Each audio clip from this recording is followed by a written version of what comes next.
My name is Madeline Scott. I'm 28, and I should have been asleep hours ago, folding the final stack of wedding invitations. 4 months from now, we were supposed to be celebrating our love. Instead, the clock on the kitchen wall glared 4:13 a.m. like a neon accusation. The soft click of the front door jolted me. I froze, my fingers stiff on the elegant ivory cardstock. David, my fiancé, stank of alcohol and cheap cologne. He stumbled slightly, a lazy smile on his face, as if I wasn't there to witness this betrayal. "Hey," he said, trying for casual. Failed miserably. "It's past 4, David," I said sharply, every syllable cutting the haze around him. "Nat, I lost track of time. Sorry." "Where were you?" My voice was quiet but lethal. He flopped onto the kitchen counter, swaying. "Out with the girls. You know how it is." "Which girls?" I asked, keeping my voice measured. "And why does it matter?" "Because it's 4 a.m., David," I said, stepping closer. "You said you'd be home by midnight. No texts, no calls, nothing." He turned to me then, that slow, dangerous smile that had always made me second-guess my gut. "If you really loved me, you'd trust me completely." Time stopped. The words were a dagger, disguised in velvet. My chest tightened, anger and disbelief warring for dominance. I set down the wedding invitation I was holding, the one with our names, elegantly scripted, David and Madeline, forever. "If you really loved me," I said slowly, deliberately, letting the tension thrum between us, "you'd give me a reason to." Silence. Then that laugh, a sharp, dismissive sound I'd been hearing more often lately. "Really, Nat," he sneered. "You're going to need a detailed report every time I go out?" "No, I need an explanation when you come home at 4 in the morning. With no word, no message, nothing." "I don't need to explain myself to you," he said, his voice low, dangerous, almost triumphant. "We're getting married, not entering a prison." My throat went dry. "You're right. We're not getting married." The bottle of water paused halfway to his lips. "What?" I stood, gathering the invitations into a neat pile, my hands trembling slightly, but steady in purpose. "You heard me. Wedding's off." "You're joking. Over this? Because I stayed out late?" "No," I said, my voice firm now, clipped. "Because you think accountability is optional, and because you hide behind manipulation instead of honesty." He slammed the bottle down, the sound echoing like a warning. "Emotional manipulation. I'm asking you to trust me." "Trust is earned through transparency," I spat back, "not demanded through guilt trips." His eyes widened, panic flitting across the drunken bravado. "Madeline, wait, let me clarify what I meant." "No need, you were perfectly clear." I started toward the bedroom, the one I had claimed as mine before we moved in together. I began pulling his clothes from the closet, my hands calm but decisive. "What are you doing?" he demanded, voice rising. "Helping you pack," I said, my tone sharp. "Pack? You're kicking me out. Right now? It's 4 a.m. Ironic, isn't it? Considering that's apparently your normal curfew." For the next 2 hours, he tried every tactic. Begging, rationalizing, changing stories, testing boundaries. But I stayed unshaken. The night out, the lies, the manipulation, it all led here. My mind replayed the words he'd said, "If you really loved me." That sentence had been his weapon for too long, and I refused to yield. Finally, after repeated explanations and denials, I asked one last time, "Just tell me where you really were." His evasions crumbled. "Fine, I was at the Avalon Club, with Becca and Tori. Happy?" I pulled out my phone, Instagram story, time-stamped 1:00 a.m. Becca and Tori at a house party. David was nowhere in sight. The color drained from his face. I stayed with other people." "Which other people?" I pressed. He hesitated. "Why does it matter?" "Because you lied, David. Because every story you tell twists further from the truth. I'm done with it. Done with circular logic. Done with gaslighting. You have until tomorrow afternoon to remove your things. Stay with your parents tonight." "Madeline, please." His voice cracked, a mixture of desperation and arrogance. "The wedding. You can't just—" "The wedding is canceled. I'll handle the vendors." Tears threatened. Mascara streaked his cheeks when he looked at me. "You'll regret this. No one else will put up with your trust issues." I handed him a bag of essentials. "I'm protecting myself from unnecessary worry. This is why I need space. Sometimes." He turned at the door, face twisted. "You're making the biggest mistake of your life." "Maybe," I said softly, "but at least it's an honest mistake." The door slammed, leaving silence punctuated only by the faint rustle of wedding invitations I would never send. My phone buzzed endlessly. family, friends, vendors, but I ignored it. For the first time in months, I felt relief more than heartbreak. I didn't know it yet, but this was only the beginning. The first light of dawn crept across the kitchen tiles as David's mumbling faded into the background. I had packed the essentials he would need: a few changes of clothes, his toiletries, some sentimental items he actually valued. Every item I placed into the duffel bag felt like a silent affirmation. I am taking control. "Madeline, this is insane," David said, voice hoarse. He leaned against the doorway, trying to regain his composure. "You can't just throw 4 years away over one night." "I can," I said quietly, carefully folding a shirt into a crisp square. "Because it's not just one night, it's a pattern. Lies, manipulation, hiding behind your charm whenever I question you." He stepped forward, trying to touch my arm. I pulled back instinctively, the memory of 4:13 a.m., still fresh, the smell of alcohol lingering on his coat. "Trust me, Nat. Please, we can fix this." "Fix it?" I laughed bitterly. "Do you even know what that means?" Fix it means honesty, transparency, and accountability. You don't get to gaslight me into silence and call it love. His jaw tightened. "My parents will hate you for this. Your friends will judge you. We can't just—" "They don't get to decide what I tolerate," I said, voice rising with conviction. "David, you've had every opportunity to tell me the truth. You chose lies instead. The wedding is off, and your things leave by tomorrow." He froze, panic breaking through the drunken arrogance. "Madeline, wait, let me explain. I was with the girls, yes, but it's not what you think." "I don't want explanations," I said, my hands moving calmly as I zipped the duffel bag. "I want truth, and truth doesn't need justifications." The clock ticked louder than his protests. I could almost hear my own heartbeat hammering against the silence that had settled in the apartment. The city outside was still asleep, unaware of the quiet war raging inside these walls. Suddenly, the front door rattled. David's sister Jenna had arrived, determined to intervene on his behalf. "Madeline, open up! We can talk this through!" Jenna shouted, pounding on the door. I opened it just enough to see her face, flushed with concern and urgency. "Jenna, there's nothing to discuss. Your brother lied to me. I cannot be with someone who hides the truth and manipulates me emotionally. Goodbye." "But Madeline, this is over one night," she protested. "One night?" I echoed, my voice icy. "This isn't one night. This is months of deception. David avoiding accountability, gaslighting me every time I dared to question him. This ends now." Jenna looked uncertain, her eyes flicking between David and me. I could see she understood more than she let on, but she didn't speak it aloud. She turned and left, leaving David standing there, utterly exposed. Then the calls started. His mother, his friends, even mutual acquaintances, they all flooded my phone. I ignored them. One by one, the texts and messages became a blur. I focused instead on finishing the packing, each item a small reclaiming of my peace. David, desperate, tried to corner me in the bedroom. "Madeline, please, I'll do anything. Let me make it right. I love you." I looked at him, truly looked, for the first time in months without the fog of love clouding my vision. The man before me wasn't the partner I thought I knew. He was a liar, a manipulator, someone who hid behind charm to excuse betrayal.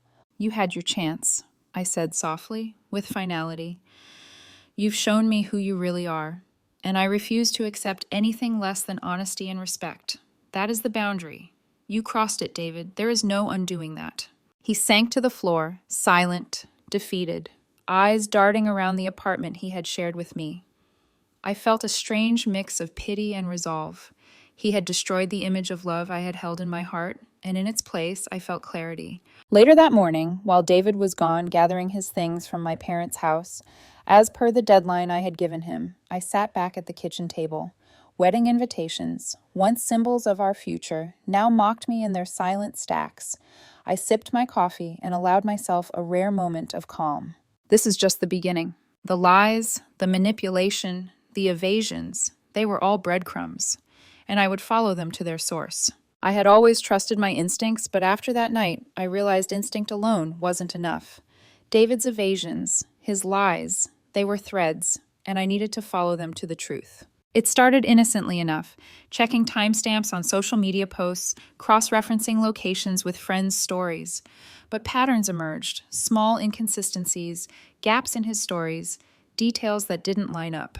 My stomach twisted. I knew I wasn't imagining it. Something was wrong. I remembered his casual mention of other people that night. Who were they?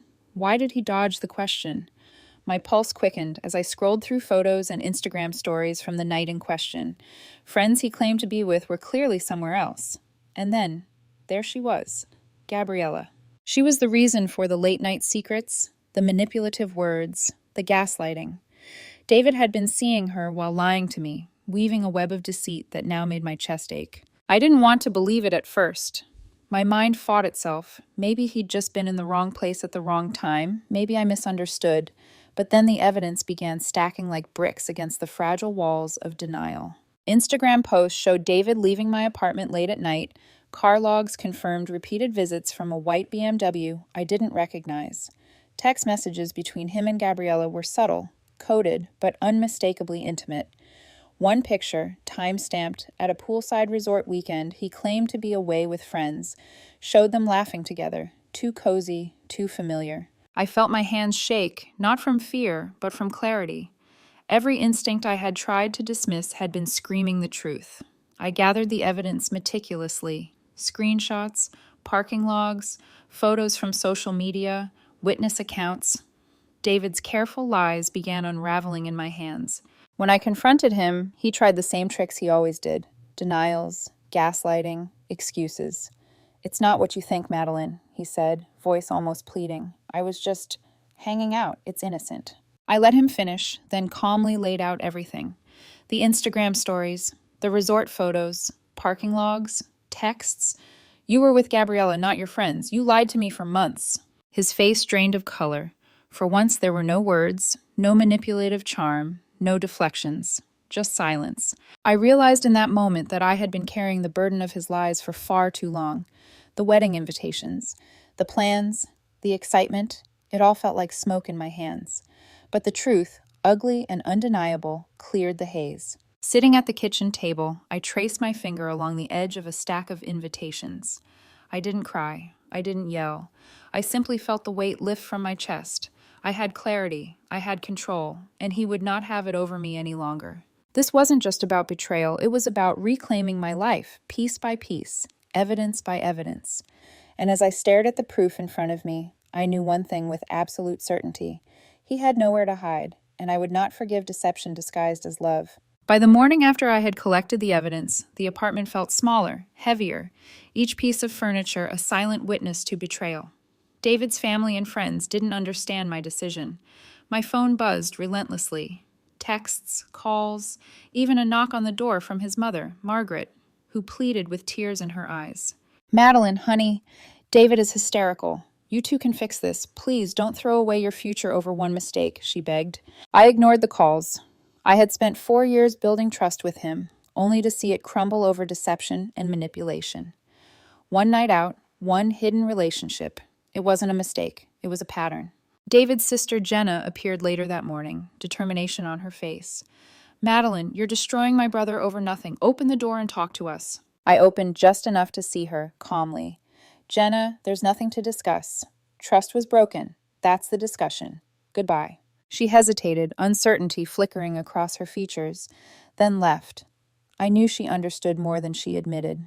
The movers arrived later that day, silently carrying David's belongings, clothes, his TV, the coffee maker, even his half of kitchen items. I had pre-packed his essentials. Everything else was fair game. David called me from a friend's phone, furious. "You kept my TV, my ring. You can't do this." I blocked him. The ring was a conditional gift. No wedding, no ring. Ownership is clear. And you kept lying. That's why. Day by day, David's carefully curated image began to collapse. Social media posts attempted to paint me as unreasonable, controlling. But the truth had teeth. Screenshots, resort photos, car logs. I had proof he had been lying and cheating. A friend of mine who had been at Avalon that night confirmed he hadn't been at the club. Another friend sent pictures from the resort weekend showing him with Gabriella, cozy and intimate. The cracks in his narrative widened until there was nothing left but shame and exposure. Even his parents began to realize the truth. Margaret and Doug, his father, eventually confronted him privately. I watched silently, no triumph, just clarity. He could no longer manipulate anyone. He had burned every bridge. I felt a strange sense of liberation. The wedding invitation sat untouched, a reminder of the future I almost lost. I didn't mourn the relationship. I mourned the version of trust and love I had thought existed. And then I began to plan my life anew. By the end of the week, David's attempts to reconcile had faded. His stories unraveled, his friends knew the truth, and even Gabriella's complicity was undeniable. The man who had once seemed charming and untouchable now felt like a stranger I had narrowly escaped. Sitting alone, I sipped coffee and looked around the apartment. The air felt lighter. I thought of all the times I had ignored my gut, all the subtle warnings I had brushed aside. I promised myself, never again. This wasn't revenge, it was reclamation. I had exposed the lies, faced the confrontation, and walked away intact. More than that, I had preserved my integrity and my self-respect. For the first time in months, I felt something I hadn't in a long time: relief, freedom, clarity. And yet, I knew David would keep trying. Friends, family, social media. But the armor I had built, piece by piece, evidence by evidence, was unbreakable. I would not be swayed by guilt, manipulation, or charm ever again. The apartment felt like a sanctuary once David's things were gone. The silence wasn't lonely, it was healing. I spread the wedding invitations across the table one last time, staring at the elegant script that had once symbolized dreams now shattered. My fingers lingered on the name, Madeline and David. I let out a slow breath. Those names no longer belonged together. I took down the framed pictures of us, the few that remained from happier days, and packed them away. It wasn't bitterness, it was clarity. Memories are only painful when they are mistaken for the present. I was ready to live in the present. Therapy became a lifeline, not because of trauma, but because I needed to understand how I had ignored red flags for so long. Each session was a mirror, reflecting not my failures, but my resilience. I began journaling again, the words flowing out like sunlight breaking through clouds. Friends reached out, offering quiet support. Derek, who had pointed out David's inconsistencies, became a sounding board. Megan, Gabriella's ex, shared insights I hadn't known, proof of David's duplicity from a different angle. Together, these fragments painted the full picture, confirming my decision. Financially, the fallout was contained. Vendors were cooperative once I explained the cancellation, understanding that the decision had been mine alone. The ring, a symbol of conditional love, had been returned to the jeweler. I received a modest sum and used part of it to reimburse the lost deposits. The rest went toward a new apartment, smaller, brighter, untainted by betrayal. Socially, the narrative shifted. People saw David for who he truly was. His attempts at victimhood fell flat. The evidence was irrefutable. Mutual friends distanced themselves naturally, choosing authenticity over deception. I was not only free from David, but also free from the illusion of his charm. And love, for now, it was quiet. I wasn't ready to let anyone in. I walked alone through the city streets, noticing the world in a way I hadn't in years. The hum of traffic, the smell of fresh coffee, the laughter of strangers. Freedom was strange and intoxicating, but it was mine. The wedding would have been next month. Instead, I planned a solo trip, a celebration of survival, self-respect, and growth. The beach, the mountains, quiet corners of cities I had always wanted to see. This was my new chapter, not defined by a man, a betrayal, or a broken engagement, but by me and my choices. Late one night, as I packed my bags for the trip, my phone buzzed with a text from an unknown number. I glanced at it, expecting David's apologies, his manipulations. Instead, it was a message from Megan. "You did the right thing. Trust your gut. Actions have consequences, and you are free now." I smiled. Not bitterly, not angrily, just quietly, resolutely. She didn't know the half of it, but I didn't need anyone else to validate my choices. I had seen the truth, acted on it, and walked away stronger. As I zipped my suitcase and turned off the lights, I felt it. A life unburdened, a heart unchained, and a soul unafraid to move forward. The wedding invitations remained on the table, but now they were just paper. Symbols of what I no longer needed to carry. And for the first time in a long time, I slept without doubt, without fear, without manipulation hovering over me. This chapter was closed.